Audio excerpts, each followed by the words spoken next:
A proposed change to the 2030 census could bring more clarity and accuracy when it comes to counting the Hispanic and Latino population.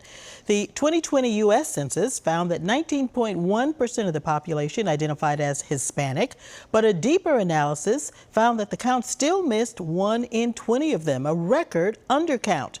Over 43% of Hispanics either marked the some other race box or simply did not respond to the form's question on race. So what does it mean to be Hispanic or Latino? A pair of journalism students asked around Boston for a class assignment in collaboration with MassLatinoNews.com, a division of the Latino News Network. Let's take a look. When I'm filling out forms and stuff and ask me my race, I don't know what to put. So it's if they put Hispanic, then I'm okay, yeah, that's who I am. But then also it's just confusing to me because I know as as an ethnicity.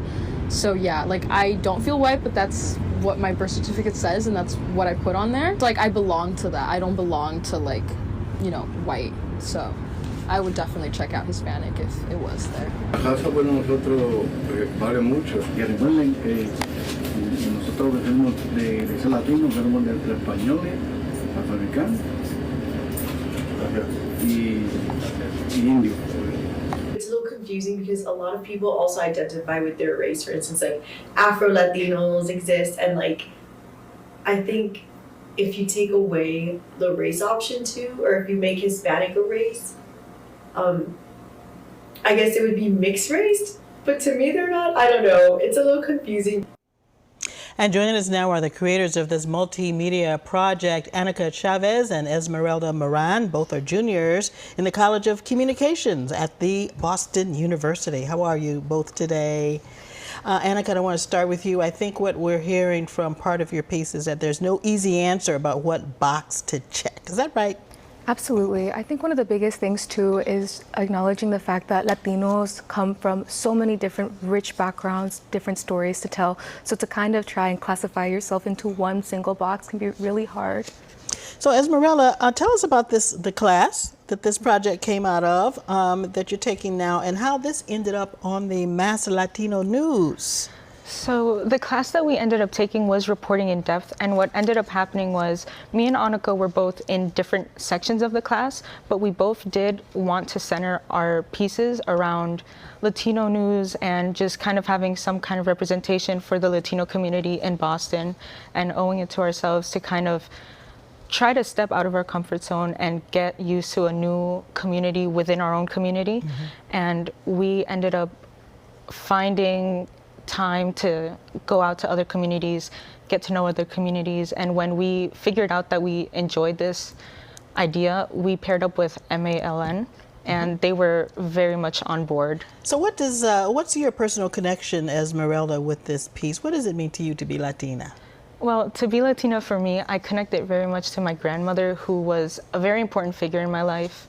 I think back to when I was a child, I'd always sit down watching telenovelas with her, just always being around someone so loving, so tender. So I always just assumed being Latina meant being loving, being tender, being around just familial love. Annika, to you, what does it mean to be Latina? Absolutely. To me, being Latina is acknowledging the past, present, and future, right?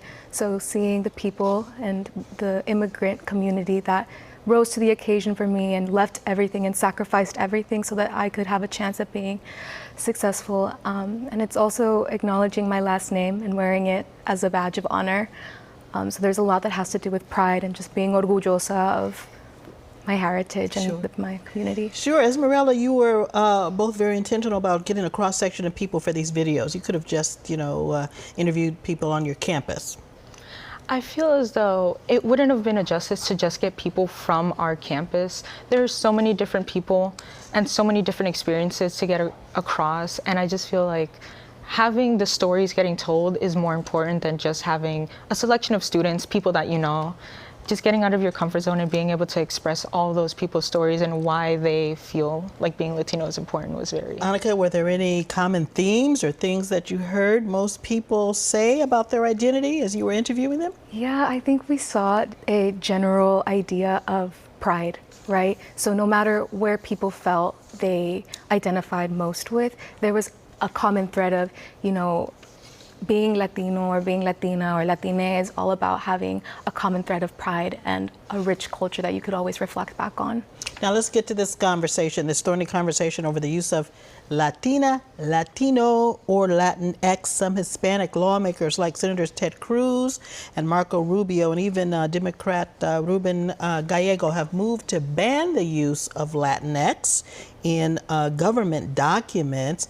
Annika, what are your thoughts on which terms to use?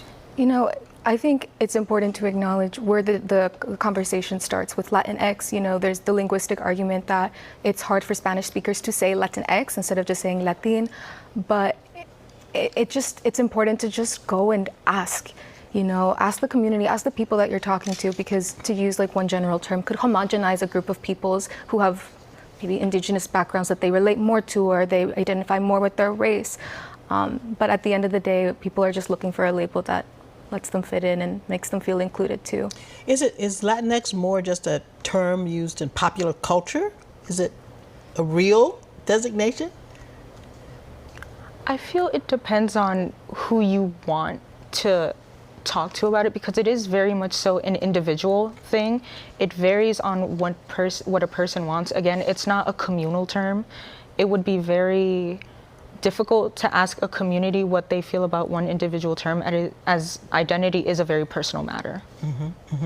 All right, I want to ask you both. We know you're not experts on this, but from your conversations with people, what are your thoughts on the change to the census? The final decision won't be made really until the summer of 2024. Let's start with you.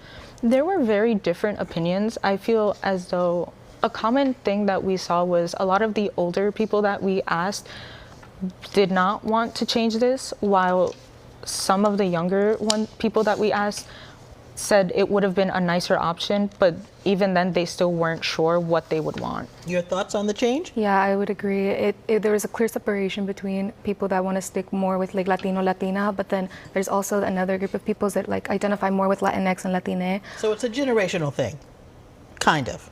In a way. But I think it's to be determined, and Yeah. at the end of the day, labels are a living thing. So as times progress, we have to learn and educate ourselves on what they are and how they apply to other people as All well. right, Esmeralda and Annika, thanks for joining us and bringing information about your project from Boston University. And thanks to all of you for watching, everybody. Be sure to follow us on Facebook, Instagram, and you can follow me on X at Karen Holmes Ward. Have a great afternoon.